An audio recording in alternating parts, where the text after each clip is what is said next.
কবি বড় চমৎকার করে বলেন,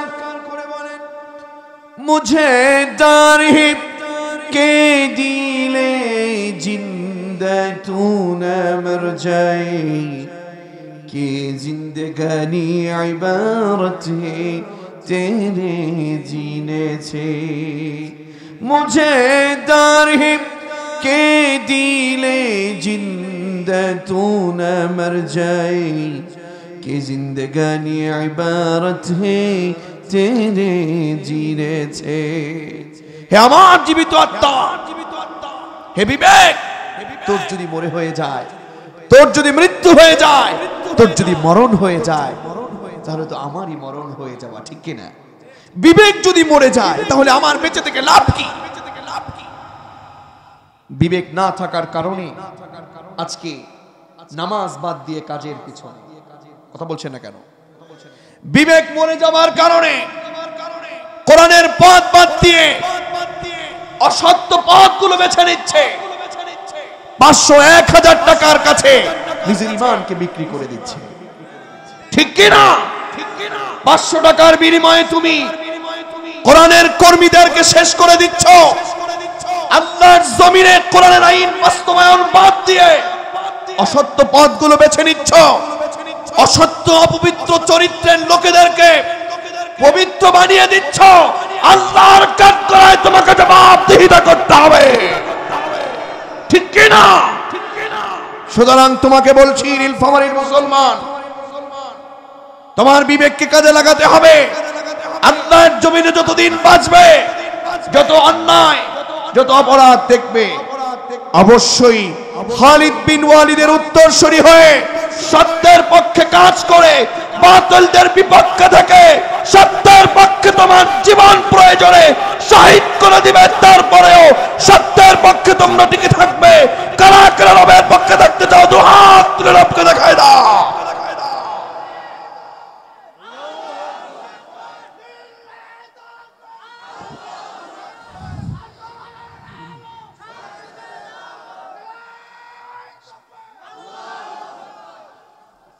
প্রিয় ভাই সব, তাহলে আমরা সত্যের পক্ষে থাকতে চাই, আমার বিবেককে কাজে লাগাতে চাই, পড়ি ইনশাআল্লাহ। এজন্য রব ডেকে ডেকে বললেন, রাসূল ইয়া আইয়ুহাল মুদাথথির, হে কম্বলওয়ালা, আপনি দাঁড়িয়ে যান, ফানদির, লোকেদেরকে সতর্ক করে দেন। এখন নীলফামারীর মুসলমানের কাছে আমার প্রশ্ন, রাসূল এখন আমাদের কাছে নাই, কিন্তু এই দায়িত্ব এখন আমাদের কাছে আছে না নাই? কেমন যেন আজকে আমার কাছে মনে হচ্ছে যে আমার মুখ দিয়ে যেহেতু ইয়া আইয়ুহাল মুদাথথির এই আয়াত স্মরণ হয়ে গিয়েছে, আলোচনার মাধ্যমে আপনার কাছে আছে, কেমন যেন আপনার রব এই আয়াতের মুখাতেব আপনাকে বানিয়ে দিচ্ছে। হে নীলফামারীর মুসলমানেরা, আর ঘুমিয়ে থেকো না, আর নাচানাচিতে থেকো না, আর বেনমাজিতে থেকো না, আর অসত্য পথে থেকো না। আজ তোমরা ঘুমিয়ে নয়, আজ তোমরা জেগে ওঠো। কোরআনের রাজ বাস্তবায়নের জন্য সত্যের পক্ষে তোমরা দাঁড়িয়ে যাও, অসত্য পথকে বাদ দাও, সুদের পথ বাদ দাও, সত্যের পক্ষে তোমরা কাজ করে যাও। কথা বলেন ঠিক কিনা? এজন্য আমাদের কাজ করে যেতে হবে, অসত্য পথকে ছেড়ে দিতে হবে, মিথ্যা পথকে ভুলে যেতে হবে। পারা যাবে মুসলমান? সেই রব ডেকে বলছেন, কুম ফাআনদির ওয়া রাব্বাকা ফাকাব্বির, তোমার যে রব আছে ওই রবের বরত্ব ঘোষণা করো। পড়ুন তো, লিল্লাহি তাকবীর, নারায়ে তাকবীর। এই যে বরত্ব ঘোষণা, এই বরত্ব ঘোষণা দিয়ে, রবের এই বরত্ব ঘোষণা দিয়েই আমাদেরকে প্রমাণ করতে হবে আমরা গোলাম কার। জোরে বলুন, গোলাম কার। দেখুন, এইভাবে করে আয়াতে কারিমা ধরলে পরে শেষ করার সুযোগ হবে না। এ রাতেও সে রাতেও, কারণ কোরআনের ইলম এটা যেন তেন কথা নয়। আনা মিসকিনুন ফিল ইলমি ওয়াল আমাল, ইলমে বলেন, আমলে বলেন, খুবই মিসকিন একজন মানুষ। আসুন আমরা সামনের দিকে আগাই। আমরা হচ্ছে মুসলমান। আমরা কি? জোরে বলেন। আমরা মুসলিম হয়ে আমরা জাহান্নামে যেতে চাই। এজন্য রব বলেন, গোলাম ওয়াসারিউ ইলা মাগফিরাতিম মির রাব্বিকুম, এ গোলাম তোমাদের যে রব আছে ওই রবের ক্ষমার দিকে তোমরা দৌড়াও, ক্ষমার দিকে তোমরা ছুটে চলো, ক্ষমার দিকে তোমরা ধাবিত হও। ওয়া জান্নাতিন আরদুহাস সামাওয়াতু ওয়াল আরদ, আর ওই জান্নাতের দিকে তোমরা ধাবিত হও যেই জান্নাতের পরিধিটা হলো আল্লাহর আসমান এবং জমিনের সমান। জোরে বলুন আল্লাহু আকবার। আল্লাহ বলেন শোনো, উইদ্দাত লিল মুত্তাকিন, যে জান্নাত আছে এই জান্নাতটা আর কারো জন্য আমি প্রস্তুত করি নাই, এই জান্নাতটা প্রস্তুত করে রেখেছি আমার দুনিয়ায় আমার ভয়ে যারা অন্যায়কে একেবারে দূরে ঠেলে দিয়ে মুত্তাকি হয়ে গেছে, সেই মুত্তাকিদের জন্য আমি জান্নাতকে বানিয়ে রেখেছি। পড়েন আল্লাহু আকবার। সে জান্নাতে আমরা যেতে চাই। কারা কারা দু হাত তুলে দেখান তো রবকে। লিল্লাহি তাকবীর। আল্লাহ আমাদের হাতগুলো কবুল করুন, পড়েন আমিন। আমাদেরকে মহান রব জান্নাতের জন্য কবুল করেন, পড়েন আমিন। আমার ভাইয়েরা, আমার পর্দার অন্তরালের মা এবং বোনেরা, বলছিলাম জাহান্নামটা এটা কাফেরদের জন্য, মুসলমানদের জন্য নয়, মুত্তাকিদের জন্য নয়। মুসলমান মুত্তাকিদের জন্য জান্নাত বানিয়েছেন কে? আর মালিক বলে দিয়েছেন ওয়াত্তাকুন্নার উইদ্দাত লিল কাফিরিন। গোলাম, ওয়াত্তাকুন্নার, জাহান্নামের আগুনকে ভয় করো, জাহান্নামের আগুনকে ভয় করো। এটা কাফেরদের জন্য আমি প্রস্তুত করে রেখেছি, এটা তোমাদের জন্য বানাইনি আমি। আরে ভাই আমার, জাহান্নামের আগুনটা তো যেন তেন কথা নয়। জাহান্নামের আগুনের কথা মনে হলে তো দুঃখের অশ্রু ঝরে পড়ার কথা। জাহান্নামের কথা মনে হলে তো কোন মুমিন সজাগ থাকতে পারে না। জাহান্নামের ভয়ে দু চোখের পানি ফেলে নিজেকে একেবারে রবের কাছে লুটিয়ে দেবে। জাহান্নামটা যেন তেন কথা নয়। জাহান্নামের আগুনটা যখন গায়ে লাগবে, কি বলছে মালিক জানেন? কুল্লামা নাদিজাত জুলুদুহুম বাদদালনাহুম জুলুদান গায়রাহা লিয়াযুকুল আযাব।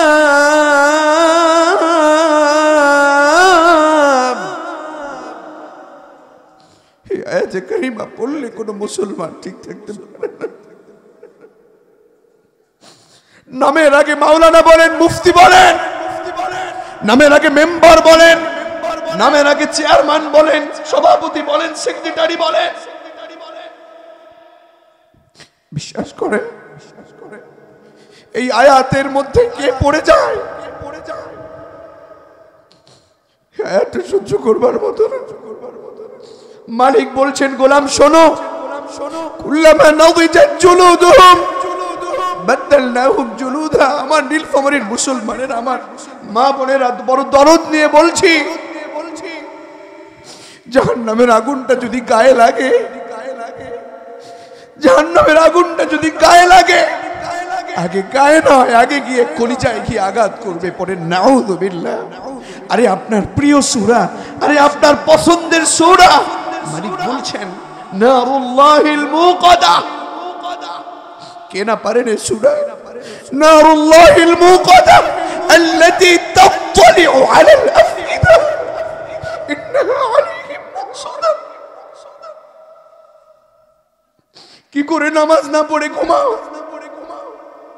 কি করে নামাজ না পড়ে তুমি কাজে দৌড়াও? নারী তুমি কি করে বেপরদায় থাকো বলো?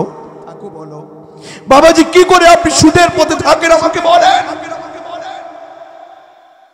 যুবক তুমি অসত্যের পথে কিভাবে থাকো আমাকে বলো? আমার গোলাম মোস্তফার এলাকার মানুষ, আমার বন্ধু মুফতি আব্দুল মুমিনের এলাকার মানুষ, আমি তোমাদেরকে বলছি, দেখো এই পৃথিবী দেখে যেদিন তোমরা চলে যাবে, সেদিন আবার এই পৃথিবীতে ফিরে এসে আবার ভালো হয়ে যাবার কোনো সুযোগ নেই। ঠিক কিনা? ঠিক কিনা? আমার এই ছোট্ট জীবনে, আমার এই ছোট্ট জীবনে বিশ্বাস করুন, আমার এই ছোট্ট জীবনে যতটুকু আমি বুঝতে পেরেছি, আমরা কেউ কম জানি না, আমরা কেউ কম জানি না। সবাই নিজেকে অনেক জানলেওয়ালা মনে করি। ছোট্ট জীবন থেকে আমি যতটুকু মনে করছি, ওয়াল্লাহি আমাদের একটা জিনিসের অভাব, জানার কোনো অভাব নেই। একটা জিনিসের অভাব, তা হচ্ছে আমাদের আমলের বড় অভাব। ঠিক কিনা? ঠিক কিনা বলুন আমার ভাইয়েরা। মালিকের কাছে কি জবাব দিব?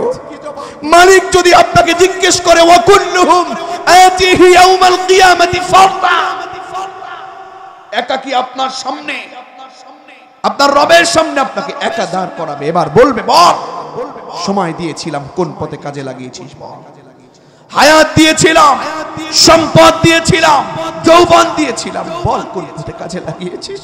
কি জবাব দিবেন? কি জবাব দিবেন আমাকে বলো।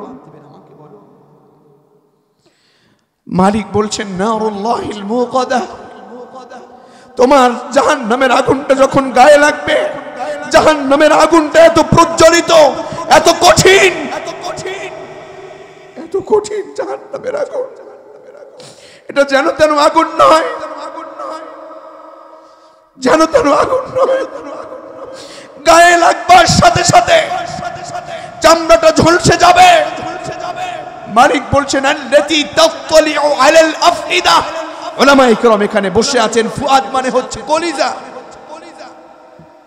ফুয়াদের বহুবচন হচ্ছে আফইদা, ফুয়াদের বহুবচন হচ্ছে আফইদা, মানে হচ্ছে জাহান্নামের আগুনটা যখনই গায়ে লাগবে, গায়ে লাগার আগে কলিজায় কি আগে আঘাত করবে। নাউযুবিল্লাহ। মালিক বলছেন কুল্লামা নাদিজাত জুলুদুহুম বাদদালনাহুম জুলুদা গায়রাহা লিয়াযুকুল আযাব। চামড়া পুড়ে যাবে, চামড়া পুড়ে গেলে মনে করেছেন মৃত্যু হবে। মালিক বলছেন না না না, তোমার আগে মৃত্যু হবে না। কোন মৃত্যু সেখানে আর নেই। মৃত্যু নামক প্রাণীটাও শেষ হয়ে যাবে। জাহান্নামের আগুনটা গায়ে লাগার সাথে সাথে চামড়াটা ঝলসে যাবে। শুধু তাই নয়, মৃত্যু কামনা করবে। জাহান্নামী ব্যক্তিটা মৃত্যু কামনা করবে। মালিক বলছেন না না, নাদিজাত জুলুদুহুম বাদদালনাহুম জুলুদা।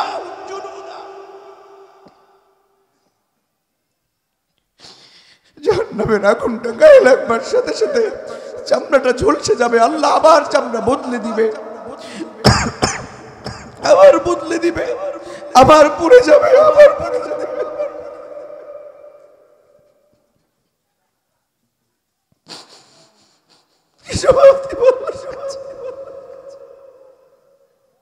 চামড়াটা আবার পুড়ে যাবে, আবার বদলে দিবে, আবার পুড়ে যাবে, আবার বদলে যাবে। মৃত্যু চেয়ে কোনো লাভ নাই। ইন্নাল্লাহা হাররামাহুমা আলাল কাফিরিন। সুপেও কোনো পানি থাকবে না, কোনো রিজিক পাওয়া যাবে না, সব হারাম করে দিয়েছে জাহান্নামীদের জন্য, কাফেরদের জন্য। সে জাহান্নাম থেকে আমাদেরকে বেঁচে জান্নাতের পথে যাওয়ার দরকার আছে না নাই? জোরে বলুন, দরকার আছে না নাই? মালিক এজন্য সূরাতুল মুদাথথিরে চমৎকার কিছু কথা রেখেছেন যে গোলাম, মুসলিম হয়ে তোমরা জাহান্নামে যেতে পারো না, মুসলিম হয়ে তোমরা জাহান্নামে যেতে পারো না। মুসলিম হয়ে জাহান্নামে তারাই যাবে যাদের 4টা বদগুণ থাকবে। কয়টা বদগুণ?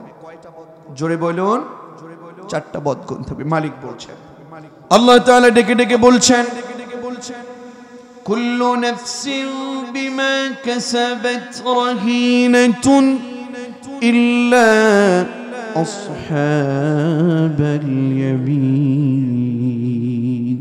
জোরে বলুন আল্লাহু আকবার। কুল্লু নাফসিন বিমা কাসাবাত রাহিনা। বাবাজি, প্রয়োজনে আপনার পা দুখান আমাকে এগিয়ে দেন, আমি 2 পা জড়িয়ে ধরেও বলছি কোরআনের এই আয়াত। যুবক, তোমার হাতখানা এগিয়ে দাও, আমি তোমার হাত জোর করে ধরে হলেও বলছি। মালিক তোমাকে বলছেন কুল্লু নাফসিন বিমা কাসাবাত রাহিনা। আমরা যা করছি, আমরা নিজেরাই প্রত্যেকের কৃতকর্মের জন্য নিজেরাই দায়ী। আমাদের এই কৃতকর্মের জন্য আর কেউ দায়ী নয়। ঠিক কিনা? কুল্লু নাফসিন বিমা কাসাবাত রাহিনা।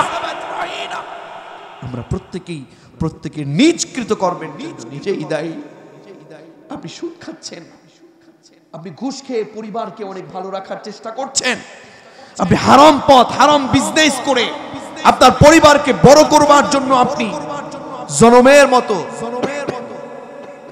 হারাম পথ, খারাপ পথ আপনি বেছে নিয়েছেন।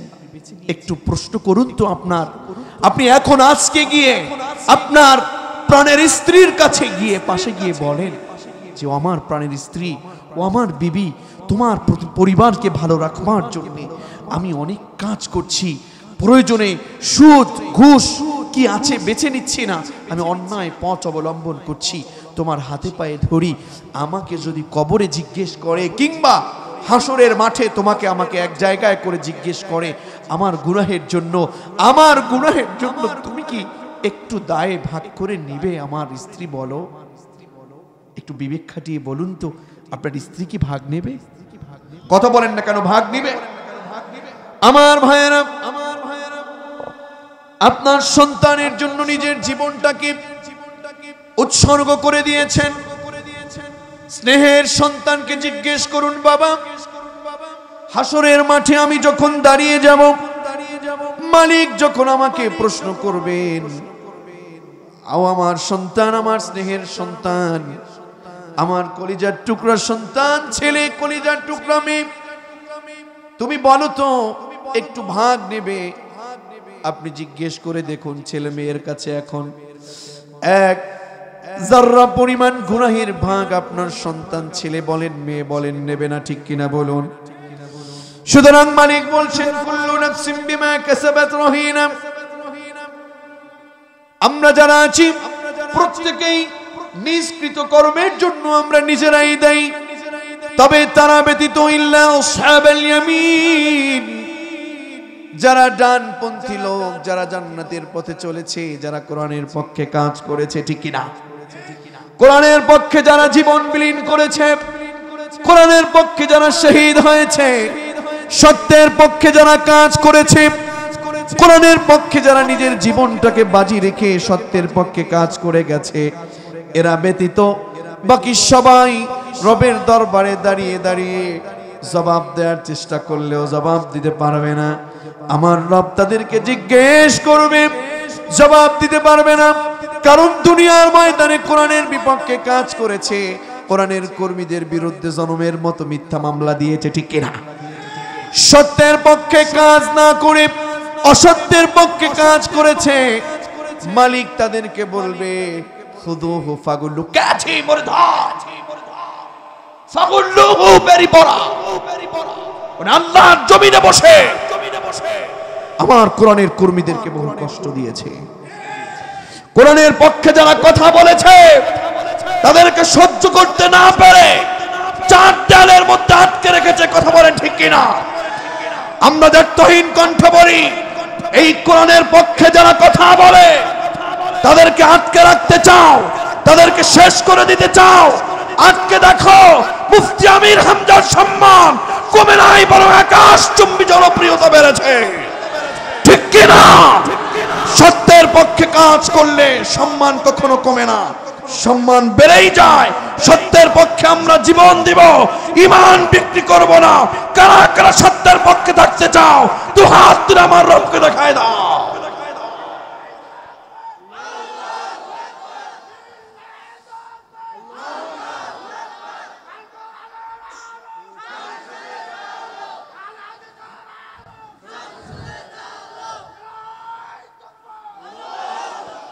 আমার প্রিয় নীলফামারীর মুসলমানেরা, কোরআনের পক্ষে থাকলে যদি কেউ তাকে চাপতে চায়, ওদেরকে জেনে নিতে হবে যে এই কোরআনের সুইচ এটা কোনো মেম্বরের হাতে, এটা কোনো আব্দুল্লাহর মামুন কিংবা প্রধান অতিথির হাতের মধ্যে নয়, এই কোরআনের সুইচ স্বয়ং আমার রবের হাতের মুঠোর মধ্যে। চিৎকার মেরে বলুন ঠিক না?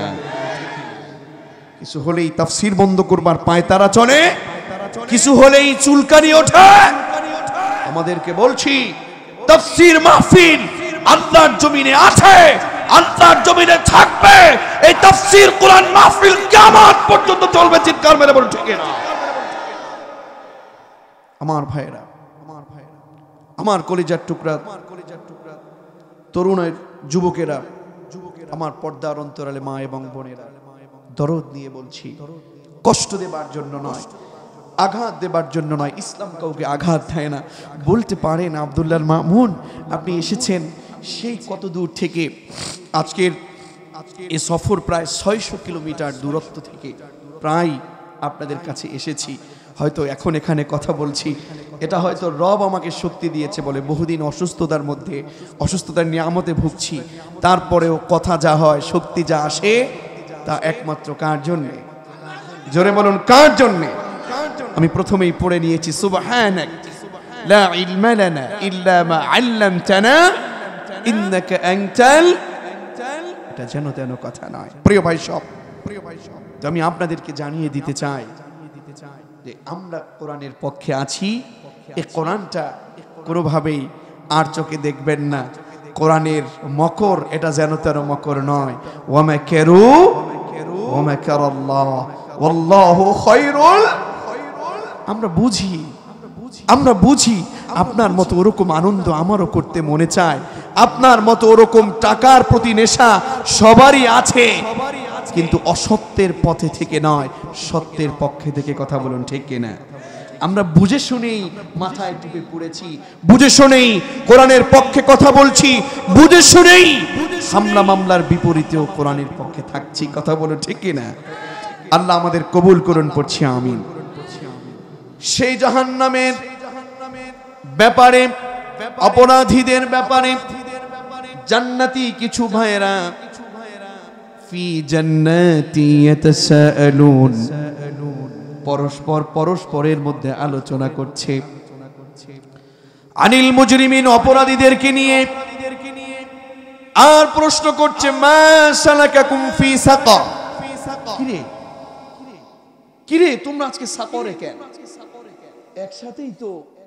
একসাথেই তো বাজারে বাজার করেছি, একই সাথেই তো এলাকায় কাজ করেছি, আযান যখন দিয়েছে একই সাথেই ছিলাম, আযান যখন দিয়েছে একই সাথেই ছিলাম, কিন্তু পার্থক্য একটা জায়গায় আছে যে আযান যখন দিয়েছে কিছুক্ষণ পরে আমি যেখানে গিয়েছি আমি তোমাকে সেখানে দেখতে পাই নাই।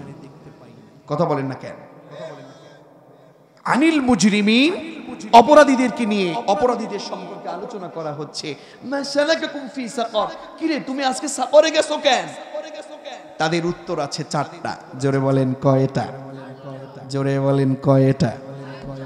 এই 4টা উত্তর আমি বলে দিব, এটা কিন্তু মুখস্থ রাখা লাগবে। আমি কি আমার কোনো বাবার কিংবা আমার নিজের কোনো কাহিনী কিসসা বলেছি নাকি?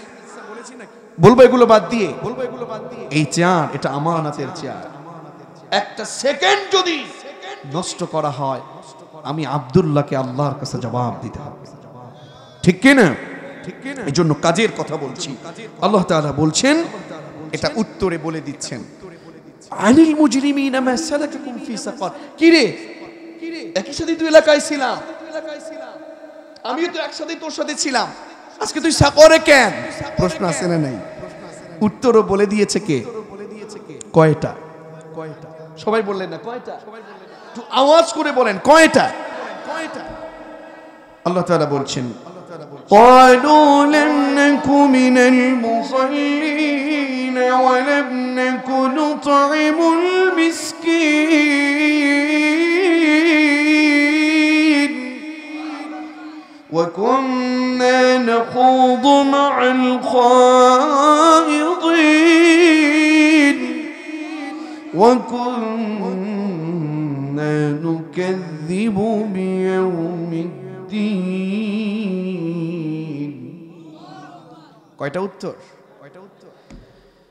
সাকর নামক জাহান্নামে যারা চলে গেছে তারা উত্তরে বলতেছে, শোনো আমার ভাইয়েরা, আমাদেরকে প্রশ্ন করেছো কেন আজকে এই জাহান্নামে এসেছি, শোনো বেশি কারণ না, 4টা কারণে আজকে আমরা সাকরে এসেছি। কয়টা কারণ? তোমাদের সাথে একই সাথে ছিলাম।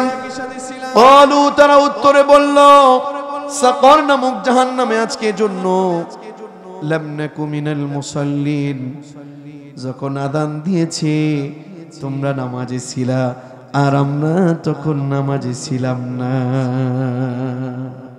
ঠিক কি না? ক্বালু লাম নাকু মিনাল মুসাল্লিন, তাফসীরের ভাষায় যদি বলি, এ শোনো একই সাথে ছিলাম আযান যখন দিয়েছিল তোমার নেতা তোমাকে নিয়ে মসজিদে চলে গেছে, আর আমার নেতা আমাকে নামাজে না নিয়ে ভাষণ শুনিয়েছে। কথা বলেন ঠিক কিনা? তোমার নেতা তোমাকে নামাজ শিখিয়েছে, আমার নেতা আমাকে নামাজ শেখায় না, মুসল্লি ছিলাম না। এখন এ কথা আপনার কাছে আমার প্রশ্ন, বলুন তো এটাকে কাফেররা বলবে? কথা বলেন না কেন? কারা বলবে? নামাজ পড়ি না এটা কারা বলবে? কথা বলো না কেন? যুবকরা আওয়াজ করে বলো, কারা বলবে কথা? তার মানে মুসলমান হয়েও এরা কোথায় যাবে? আচ্ছা, নামাজ পড়ে কিন্তু আল্লাহর দরবারে নামাজ যায় না, এরকম আছে না নাই? তাফসীরের মধ্যে এসেছে 10টা কারণে নামাজ কবুল হয় না। কয়টা? তাফসীর থেকে বলছি কয়টা? 10 কারণে নামাজ কবুল হয় না। বলবো না, রেখে দিব। নামাজ যেহেতু পড়ি, নামাজ যদি কবুল না হয় তাহলে লাভ কি? একটু অন্যায়গুলো জেনে সেটাকে আমরা ছেড়ে দিব, ঠিক কিনা বলুন আমার ভাইয়েরা? খুব সংক্ষেপে বলছি। 10 কারণে নামাজ কবুল হয় না। কয় কারণে? এখন আপনার সাথে যদি মিলে যায় তাহলে দোষ আমার দোষ।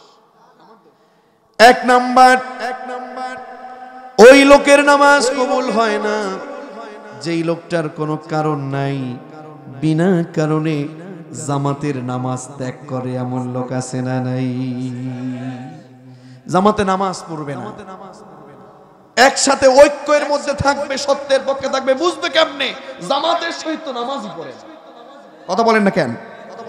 বুঝতে হবে জামাত, সালাতের মধ্যে জামাত এটা যেন তেন কথা নয়। ঐক্যবদ্ধ হয়ে এক ইমামের পিছনে সালাত আদায় করার দরকার আছে না নাই? সেখানে শিখে বলেন তো, জামাতে গিয়ে যদি সালাত আদায় করে, যদি ইমাম কোনোভাবে ভুল করে, পেছন থেকে ভুল ধরার সুযোগ আছে নাকি নাই? কথা বলেন আছে নাকি নাই? যদি ভুল ধরে, ইমাম সালাম ফিরিয়ে সাথে সাথে এই ভুল ধরছে কে, তার খবর আছে, এটা বলার সুযোগ আছে নাকি? কারণ এই সালাত এটা আর কারোর জন্য নয়। কার জন্য? চিৎকার মেরে বলুন, কার জন্য? এই জামাতে সালাত যারা আদায় করে এরাই তো একসাথে থেকে সত্যের পক্ষে আন্দোলন শেখে। কথা বলুন ঠিক কিনা? এরাই সত্যের পক্ষে কাজ করে বেড়ায়। এরাই জানে যে আমাদের সমাজে ভুল হলে, আমরা নামাজে যেমন ভুল হলে সুবহানাল্লাহ বলে দেই, আমাদের একটা মাসআলা, এটা কিন্তু আমরা কি করি জানেন? ভুল হলে যদি ইমাম ভুল করে, পেছন থেকে ভুল ধরি, কি বলে বলেন তো? এই যে আল্লাহু আকবার, এটা কিন্তু সহিহ মাসআলা নয়। মুফতি আযমেরা বসে আছেন, বিশ্বনবী সাল্লাল্লাহু আলাইহি ওয়াসাল্লাম শিখিয়েছেন, যদি কোনোভাবে নামাজে ভুল করে ইমাম, পেছন থেকে ভুল ধরতে হবে, তাসবিহ বলে সুবহানাল্লাহ। কি বলে? মনে থাকবে আপনাদের? মনে থাকবে? আল্লাহু আকবার যারা বলেছেন এরা আসলে সঠিক বলেননি। রাসূলের সুন্নাহ ভিত্তিক, রাসূলের হাদিস মোতাবেক আমাদেরকে ভুল ধরতে হবে। কি বলে? ধরুন আমি ইমাম, রুকুতে না গিয়ে আমি সরাসরি সাজদায় যাচ্ছি, পেছন থেকে আপনারা কি বলবেন? জোরে বলেন। আবার বললেন, যদি পেছনে মহিলারা কোনোভাবে নামাজে দাঁড়ায়, তাহলে মহিলারা সুবহানাল্লাহ বলবে না, মহিলারা এইভাবে করে আওয়াজ করবে। বুঝতে পেরেছেন? তালি মেরে, কি মেরে? তবে এভাবে না, এভাবে। বুঝতে পেরেছেন? এটা হচ্ছে মাসআলা। তো যাই হোক, যেমন করে মুসল্লিরা ইমামের ভুল ধরে কার জন্য? নিজের নামাজকে সহিহ করবার জন্য। ঠিক তদ্রুপ সমাজের মধ্যে কোন নেতা যদি সত্যের বিপক্ষে কাজ করে, জনগণের এই ক্ষমতা আছে যে আমরা সত্যের পক্ষ থেকে তাদের ভুল ধরে দেব। কথা বলুন ঠিক কিনা? এটার নাম ইসলাম, এটার নামে কোরআন। পড়েন আল্লাহু আকবার, পড়েন আল্লাহু আকবার। তাহলে জামাতের শিক্ষা আছে না নাই? আমার ভাইয়েরা, বিনা কারণে যে ব্যক্তি জামাত তরক করে তার নামাজ আল্লাহর দরবারে কবুল। 2 নাম্বার, যাকাত ফরজ হয়েছে। এমন অনেক লোক আছে যারা যাকাত আল্লাহর সূত্রানুযায়ী, আল্লাহর কোরআন অনুযায়ী যাকাত প্রদান, এই লোকটার নামাজ কবুল হবে না। 3 নাম্বার, ওই ইমামের ওই নেতার নামাজ কবুল হয় না যেই নেতার উপরে, যেই ইমামের উপরে ওই এলাকার মুসল্লি তথা ওই এলাকার জনগণ বেজার থাকে, ওই এলাকার জনগণ অখুশি থাকে, নারাজ থাকে, এমন ইমাম এমন নেতা সমাজের মধ্যে আছে না নাই? এমন কোন নেতা যদি থাকেন, এমন কোন ইমাম যদি থাকেন যাদের পেছনে মুসল্লিরা নারাজ কিংবা যাদের পেছনে জনগণ নারাজ, নামাজ পড়বে ঠিক, কোন নামাজ কবুল আল্লাহর দরবারে হবে এমন নেতা কিংবা ইমাম আপনাদের সমাজে আছে কিনা আমার জানা নেই। 4 নম্বর, পলায়নকারী গোলামের নামাজ আল্লাহ কবুল করে না। 5 নম্বরে, সমাজের মধ্যে যারা মাদক সেবন করে, মদ সেবন করে, এমন লোক আছে না নাই? যারা মদ খায় তাদের নামাজ আল্লাহ কবুল করে না। এই যারা যাচ্ছেন তারা কি মদ খাচ্ছেন নাকি? আবার আচ্ছা, প্রসাব করতে যাচ্ছে, যাও ছুটি দিলাম। এরপরে 6 নম্বর হলো ওই স্ত্রীর উপরে স্বামী যদি নারাজ থাকে, আছে না নাই? এত আওয়াজ কেন? আপনাদের এখানে স্ত্রীদের উপর নারাজ নাকি আপনারা? হ্যাঁ, বাড়িতে গেলে কিন্তু আজকে আর খাবার দেবে না। স্ত্রীর উপরে মা, খবরদার, আপনার উপরে যদি আপনার স্বামী নারাজ থাকে নামাজ পড়বেন, কিন্তু নামাজ কবুল হবে, নামাজ কবুল হবে, তবে সেটা ন্যায় সঙ্গত কারণে, আবার অন্যায় সঙ্গত যেন না হয়। প্রিয় ভাই সব, এরপরে 7 নম্বর হচ্ছে বেপর্দায় থাকে, রাস্তাঘাটে অর্ধনগ্ন হয়ে হাঁটে, এমন কিছু মেয়ে সমাজে আছে না নাই? ওড়না ছাড়া নামাজ পড়ে, পর্দা না বুঝে নামাজ পড়ে, এদের নামাজ আল্লাহর দরবারে কবুল হবে। 8 নম্বরে ওই নেতা, ওই বাদশা, ওই মেম্বার, ওই ইমামের নামাজ আল্লাহ কবুল করে না যেই ইমাম সমাজের মধ্যে জুলুম করে। এমন ইমাম কিংবা এমন নেতা, এমন বাদশা কিন্তু এই দিকে নাই, এটা আমাদের ওই দিকে আছে, এখানেও আছে, এখানেও আছে। শুনে রাখুন নীলফামারীর মুসলমানেরা, আপনি সর্দার হয়েছেন, মাতবর হয়েছেন, আপনি বিচার করছেন, আপনি মেম্বার হচ্ছেন, চেয়ারম্যান হচ্ছেন, আর না হয় উপরে না গেলাম, আপনি যদি জুলুম করেন, যতদিন পর্যন্ত জুলুম বন্ধ না করবেন, যত নামাজ পড়বেন, একটা ওয়াক্ত নামাজ, একটা সাজদা আল্লাহর দরবারে কবুল হবে। আছে নাকি এলাকায়? অভাব নেই। নেতারা সোজা হয়ে যান, জনগণ কি বলতেছে বুঝে নেন, আল্লাহ তাদেরকে হেদায়েত নসিব করুন, পড়েন আমিন। 9 নাম্বারটা আমি আর বলবো না, 10 নাম্বার বলছি। না না, 9 নাম্বার বলা যাবে না, 9 নাম্বার বললে এখান থেকে আর যাওয়া যাবে না। বলবো নাকি? বলবো। 9 নাম্বার, সমাজের মধ্যে এমন একটা অপরাধ আছে যে অপরাধটা ঘরে, এমন কোন ঘর নেই প্রায় যে ঘরে এই অন্যায়টা নাই। সেই ঘর আছে এই দিকে বলে মনে হচ্ছেও আমার কাছে, কানেও আসছে, এই লোকগুলো আছে যারা নামাজ পড়বে, নামাজ কবুল হবে না। একটা জিনিস তারা খুব মজা করে খায়, জিনিসটা কি বলেন তো? দেখেছেন আপনারা, সব বুঝে গেছেন। আমার প্রিয় নীলফামারীর মুসলমানেরা, যারা সুদ খায়, নগদ টাকার ব্যবসা তো বড় মজার, ঠিক কি না? 10,000 দিলেই সাথে 1,000 আসে, ব্যবসা করা লাগে না, কোনো ভয় নাই। বলে তুমি 10 পরে দাও, আগে 1 দাও। কথা বলেন না কেন? এই সুদের ব্যবসা যারা করছেন, নামাজ পড়বেন, তাদের নামাজ কবুল করবে নাকি? দেখবেন কি জানেন, আপনাদের এদিকে আছে কিনা জানি না, অনেক জায়গায় দেখা যায় মসজিদের সামনের কাতারে একেবারে হাজি সেজে, দাড়িগুলো লাল করে সামনের কাতারে জায়নামাজ নিয়ে বসে, আর আমি সভাপতি, অথচ ব্যাংকের মধ্যে সুদের টাকা, ব্যবসা বাজারে লাগানো আছে সুদের টাকা। এমন সুদখোর ব্যবসা, এমন সুদখোর সভাপতি, সেক্রেটারি সমাজের মধ্যে আছে না নাই? কথা বলুন, আছে না নাই? এই লোকগুলো মসজিদের সামনের কাতারগুলোতে থেকে ইমাম খতিবদের মুখের কথাগুলো বন্ধ করে দিচ্ছে। তারাই বলতেছে মসজিদে সুদের বিপক্ষে বলা যাবে না, ঠিক কি না? এই লোকগুলো মসজিদ থেকে প্রথমে হেদায়েতের দোয়া করছি, আর না হলে গাঁট ধরে বের করে দিবেন। সুদ করে নামাজ আল্লাহর মসজিদে কবুল হবে না। আমার ভাইরা, নামাজ পড়বে, নামাজ কবুল হওয়া এত সোজা কথা না, ঠিক কিনা বলুন। আর 10 নম্বরে হচ্ছে অবাধ্য সন্তান। অবাধ্য সন্তান আছে না নাই? পিতামাতার বাধ্য নয় বরং অবাধ্য। আমি তাদেরকে বলছি, আমার কলিজার টুকরা তরুণ যুবক, আমার মা, আমার বোন, খবরদার পিতামাতার অবাধ্য হয়েও না। নামাজ পড়লে নামাজ কবুল হবে। তাহলে কয় কারণে নামাজ কবুল হয় না? জোরে বলেন। 10 কারণে নামাজ কবুল হয় না আমার ভাইয়েরা। তাহলে এই 10টা কারণ যেই লোকের মধ্যে থাকবে, এই লোকটা নামাজ পড়বে ঠিক, কিন্তু নামাজ কবুল হবে না। আর উত্তরে বলবে ক্বালু লাম নাকু মিনাল মুসাল্লিন। আল্লাহু আকবার। উত্তরে বলবে, শোনো, আজকে তুমি জান্নাতে গিয়েছো ঠিক, আমি জাহান্নামে কেন জানো? গোলাম মোস্তফার এলাকার মানুষ ছিলাম, মনোয়ার হোসেন মনির ভাইয়ের এলাকার মানুষ ছিলাম, আমার মুহতারম আব্দুল হামিদ সাহেবের এলাকার মানুষ ছিলাম, একই সাথে ছিলাম। নামাজ তুমিও পড়েছো, তুমি অন্যায় করো নাই, আমি অন্যায় করেছি, আমি নামাজ পড়েছি ঠিক, কিন্তু রাতের বেলায় পকেটে টাকা গুজে দিনের বেলায় যখন বিচার করেছি, অন্যায়ের পথে রায় দিয়েছি, ন্যায়ের পথে রায় দেইনি বলে আজকে মুসল্লি থাকবার পরেও আল্লাহর দরবারে আমার নামাজ কবুল হয় নাই।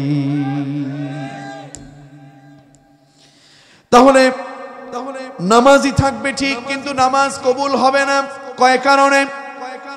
এই লোকগুলো বলবে আজকে আমরা সাকরে, তাই আমরা জাহান্নামে।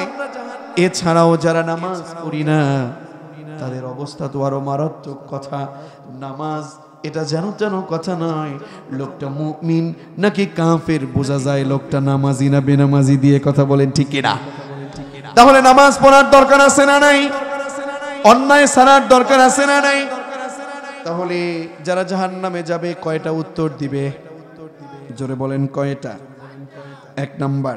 2 নাম্বার হলো ওয়ালাম নাকুনু তুইমুল মিসকিন। আর 10 মিনিট সময় দেয়া যাবে আমাকে ইনশাআল্লাহ। 2 নাম্বার উত্তর হলো 2 নাম্বার উত্তর হলো, শোনো, তোমরা জান্নাতে গেছো, আমি মুসলমান হয়েও জান্নাতে যেতে পারি নাই। এই জন্য আমার কাছে দায়িত্ব ছিল, আমি অনেক বড় ক্ষমতাবান ছিলাম, আমার অনেক টাকা ছিল, কিন্তু লোকেদেরকে আমরা খাবার খাওয়াই নাই, আমরা ইয়াতিম মিসকিনদেরকে খাবার খাওয়াই নাই, আমরা যাকাত দেই নাই। আমার টাকা ছিল, বরং আমি আরো মিসকিনদেরকে না দিয়ে, একটি খামার এসেছিল উপর থেকে, একটি বাড়ি এসেছিল উপর থেকে, সেটা না দিয়ে আমার পেটের মধ্যে আমি ভরেছি। এমন নেতা, এমন লোক সমাজের মধ্যে আছে না নাই? ওয়ালাম নাকু নুতইমুল মিসকিন, যাকাত না দিয়ে, মিসকিনদেরকে খাবার না দিয়ে আত্মসাৎ করছেন।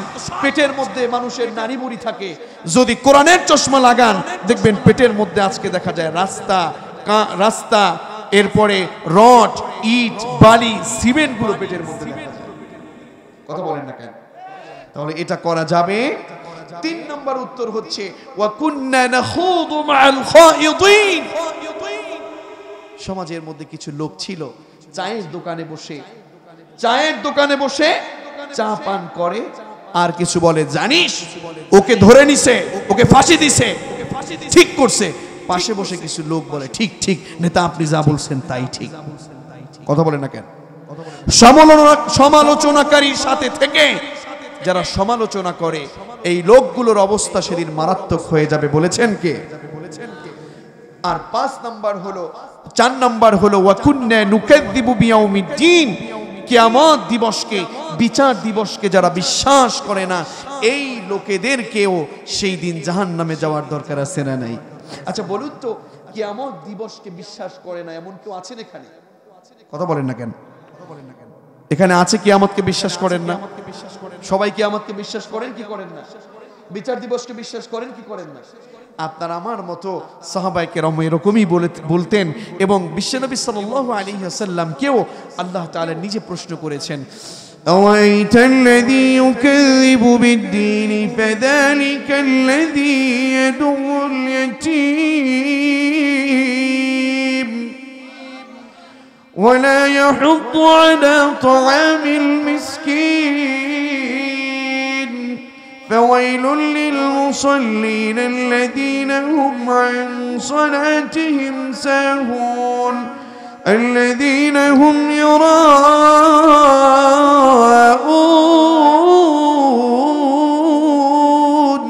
ويمنعون الماعون কার কথা রাসূলকে প্রশ্ন করছেন আল্লাহ নিজে আরাআইতা আল্লাযী ইউকাযযিবু বিদ্দীন এটা আপনারা পড়েন না পড়েন না নামাজে আল্লাহ নিজে রাসূলকে প্রশ্ন করছেন আরাআইতা রাসূল আপনি কি দেখেছেন কি আল্লাহ আল্লাযী ইউকাযযিবু বিদ্দীন যারা কিয়ামত দিবসকে বিশ্বাস করে না অবিশ্বাস করে বিচার দিবসকে অবিশ্বাস করে রাসূল আপনি দেখেছেন আপনার আমার মতো এভাবেই সাধারণ অর্থে রাসূল বলেছেন না না আল্লাহ এটা তো হতেই পারে না কিয়ামতকে সবাই বিশ্বাস করে আল্লাহ বলছেন না আপনি দেখছেন ঠিক কিন্তু এটা আপনার নজর হতে পারে আমি রব বলছি কিয়ামতকে বিশ্বাস করে না আপনার ভিতরে এরকম অনেক লোক আছে কথা বলুন ঠিক কিনা তারা কারা আরাআইতা আল্লাযী ইউকাযযিবু বিদ্দীন ফাযালিকা আল্লাযী ইয়াদউল ইয়াতীম ইয়াতীমের গলা ধাক্কা দেয় এমন লোক আছে না নেই ইয়াতীম কারা বলেন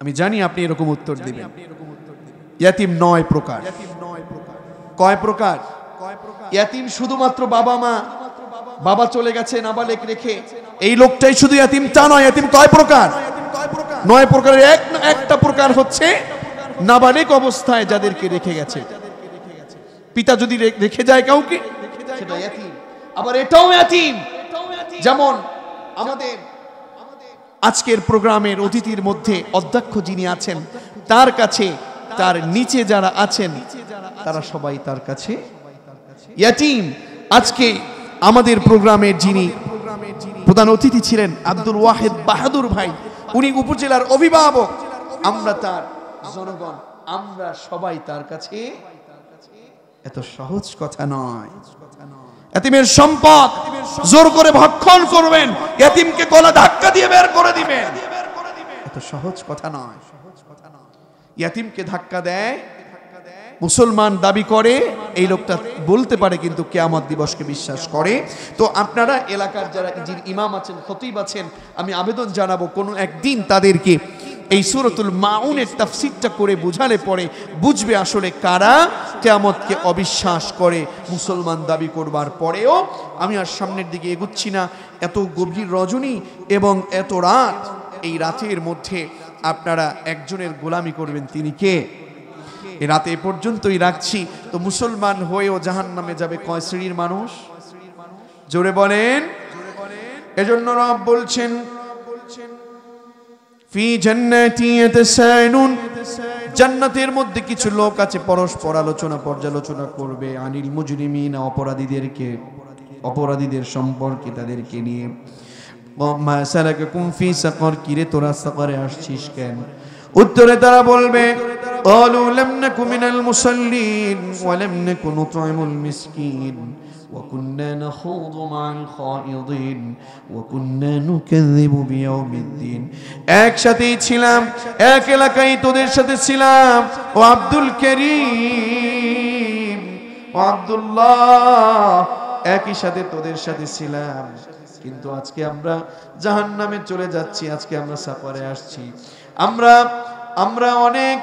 আমরা অনেক কষ্ট তোদের সাথে করেছিলাম কিন্তু ভালো পথে নয় আমরা আন্দোলন করেছিলাম কিন্তু ভালো পথে নয় আমরা অসত্য পথে আন্দোলন করেছি আমরা হামিদুল ইসলাম সাহেবের সাথেই ছিলাম আব্দুল্লাহ মামুন সাহেবের সাথেই ছিলাম গোলাম মোস্তফার সাথেই এক এলাকায় ছিলাম মনোয়ার হোসেন মনিরদের সাথে একই সাথে ছিলাম কিন্তু এলাকার মধ্যে সুদ খেয়েছিলাম এলাকার মধ্যে ঘুষ খেয়েছিলাম এলাকার মধ্যে জুলুম করেছিলাম এলাকার মধ্যে নারী ছিলাম কিন্তু নারী থেকে বেপরদায় ছিলাম কিন্তু আমরা সত্যের পথে ছিলাম না বলে আজকে আমরা নামাজি থাকবার পরেও নামাজি আমাদেরকে আল্লাহ কবুল করে নাই নামাজ পড়ি নাই এজন্য আমরা জাহান্নামে চলে গেছি আমরা যাকাত দেই নাই টাকা ছিল গরিবদেরকে দান করি নাই বরঞ্চ বরং আমরা আরো মানুষকে না খাইয়ে তাদের প্রতি জুলুম করেছি, আমরা সমালোচনা করেছি, সমালোচকদের সাথে থেকে থেকে, বড়দের সাথে থেকে থেকে শুনেছি,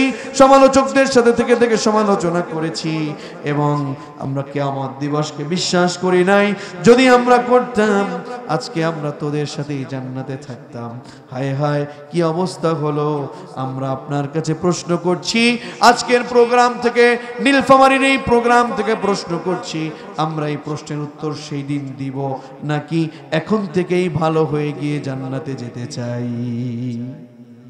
আমরা কারা কারা তাহলে এখন থেকে ভালো হয়ে গিয়ে জান্নাতে যেতে চাই?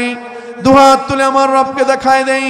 রবের কাছে এই গভীর রজনীতে এই দোয়া করছি, রব মেহেরবানি করে আপনার কুদরতি নজর দিয়ে আমার আজকের এই তাফসীরুল কোরআন মাহফিলের এই যুবকদের, মুরব্বীদের দিকে তাকিয়ে, আর পর্দার অন্তরালে মা বোনদের দিকে আপনার কুদরতি নজর দিয়ে মালিক এদেরকে আপনি জান্নাতের জন্য কবুল করে নেন। পড়েন আমিন।